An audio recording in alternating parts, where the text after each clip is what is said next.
welcome back to another movie review. So we're going old school today, which I do love to do. I just feel like nobody ever cares when I do them, but I mean, who knows? Maybe it'll do better today. I don't know. But today we're going to review 10th Avenue Angel, which is from 1948, and it's an old black and white film. It stars Margaret O'Brien, yes, the little girl from Meet Me in St. Louis, amongst so many other things, but for me, that's where I know her from first. Angela Lansbury, George Murphy, a few other names I would have to look at IMDb for, but basically, this is one of those films that, like, it's got a lot going on in it, in its complexity, but at the same time, simplicity.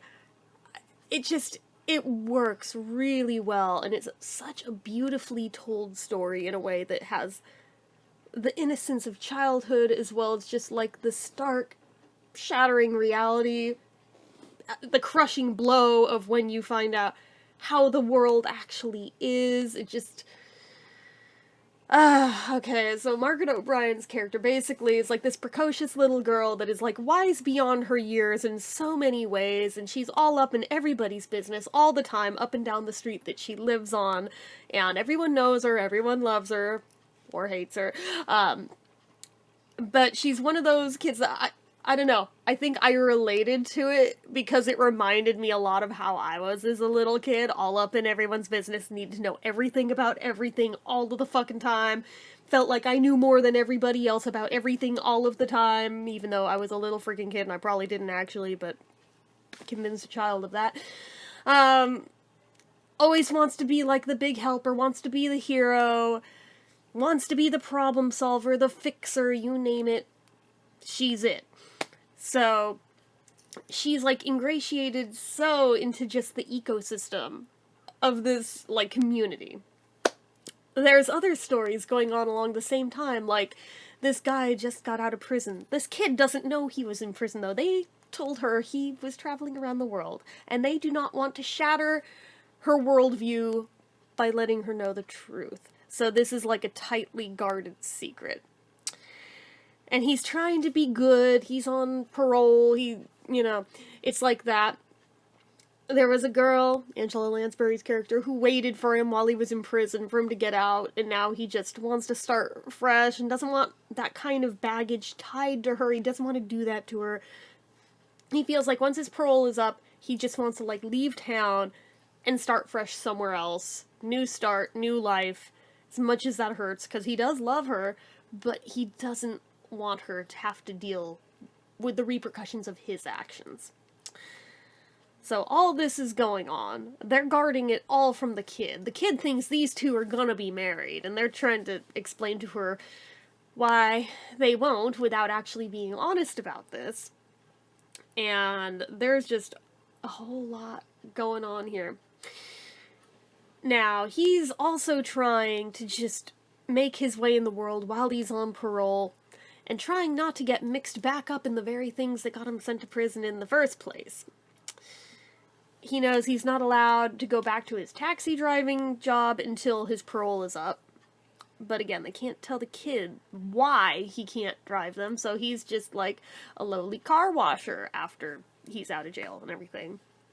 And she thinks it's just like a matter of taxis cost a lot. So she thinks she's gonna earn the money for him. And, again, in that way that, like, people talk down to kids, they tell them things that aren't quite true. It's kind of like the whole Santa Claus, Easter Bunny kind of thing. They have a tendency to tell them things that aren't exactly true, like, oh yes, if you see a mouse, mice turn into money, don't be scared of mice. Which ends up being a linchpin for actions that happen in this that have some pretty big repercussions as well, that lead to crushing realities being found out and dealt with, and just, it's heart-wrenching, but at the same time in a way that also feels relatable and not completely contrived. I don't know, I feel like there's just this era of storytelling, I wish it would come back, because while it would, like, rip your heart out of your chest, throw it on the floor, and stomp all over it, it was effective in what it was without having to lean back on tired old tropes or anything.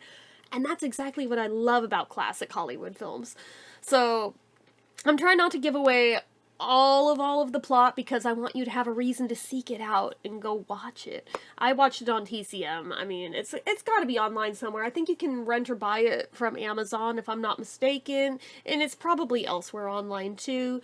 But seek it out how you will. I don't judge. I do the same things. But anyway, and we'll leave it at that.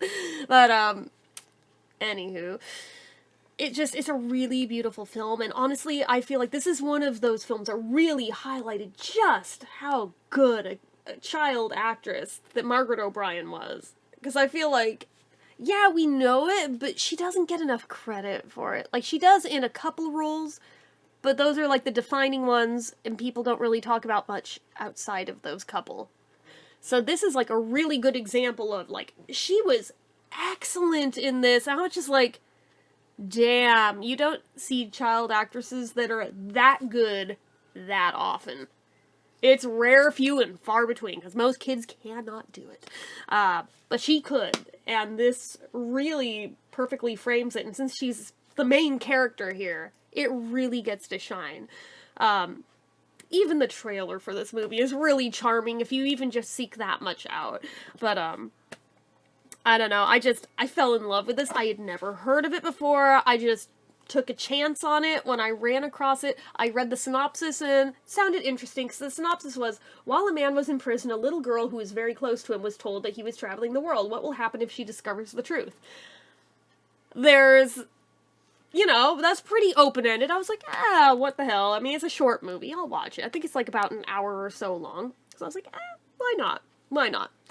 And I'm so glad that I did, because again, it's a really, really beautifully told story that just, there's a lot of vulnerability and relatability in there that I think most people, on some level or another in your life, could relate to in this. From back when you were a kid, and how you were no doubt treated as well.